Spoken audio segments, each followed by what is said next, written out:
Laissons de côté ce triste tableau de l'histoire du monde qui s'étend depuis la chute jusqu'à la restauration de toutes choses pour nous pencher sur cette mise en orbite des siècles à venir, où toute la plénitude de Dieu contenue en Christ pourra se manifester et se découvrir progressivement.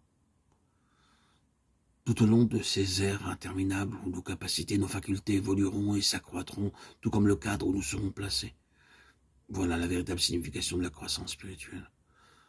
En faisant donc abstraction de cette création en ruine, nous verrons alors que les âges ont été créés en Christ, par Christ et à travers Christ, d'après le dessein éternel que Dieu s'était proposé de réunir toutes choses en lui.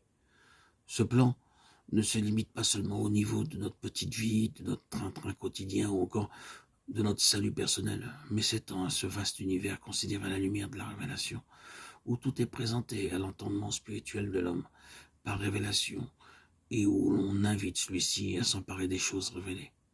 Quel Christ extraordinaire! Voilà ce que Paul avait sous les yeux et qui pourrait très bien se résumer dans cette phrase à cause de l'excellence, cette connaissance qui excelle, de la connaissance de Christ Jésus, mon Seigneur. Paul était déjà un vieillard quand il a écrit que je le connaisse lui. Christ n'est plus prisonnier du temps et du point de vue de Christ, le temps ne s'insère dans l'éternité que par la nécessité de la rédemption en vue de rétablir le dessein éternel de Dieu. Christ dépasse infiniment ce que vous et moi pouvons imaginer.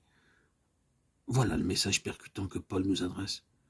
Lui-même a commencé par cette approche étriquée d'un Messie juif et finira par un Christ allant bien au-delà de tout ce qu'il avait vu ou connu jusque-là, si bien qu'il poussera cette ultime exclamation, que je le connaisse lui.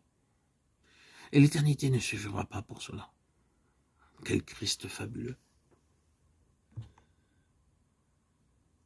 C'est Christ qui nous élèvera et qui nous affranchira.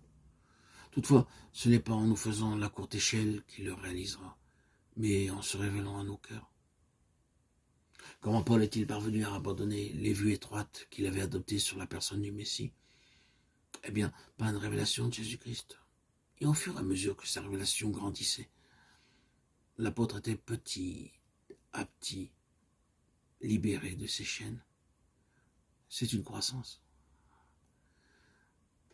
pour avoir et obtenir la connaissance.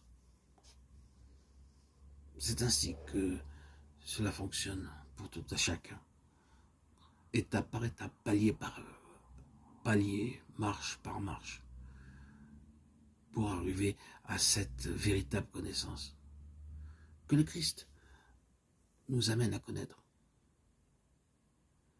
Nous n'avons besoin que d'une seule chose, connaître le Seigneur Jésus. Oui, alors toutes les futilités de ce monde disparaîtront quand nous le verrons, lui.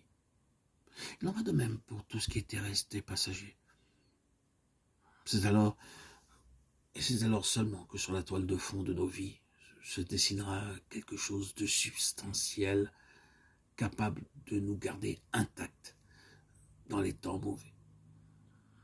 Ainsi, nous verrons la grandeur de Christ et la grandeur du salut qui s'y rattache, selon son dessein éternel.